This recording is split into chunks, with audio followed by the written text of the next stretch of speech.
Does that feel a little better afterwards? Yeah, that felt a lot better. So Giselle worked out today, had been the sore in the shoulder and kind of upper neck area. And you did the A-block too? Yeah. He's only working out 2 hours a day, so I wonder why. It's just a machine, but a lot of people don't know what an adjustment does.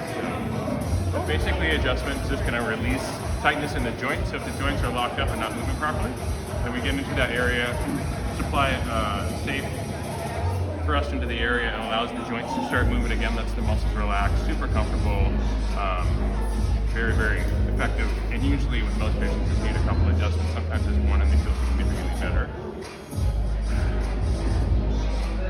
Is that comfortable? Yeah. That's okay? Uh-huh. Okay, come on up.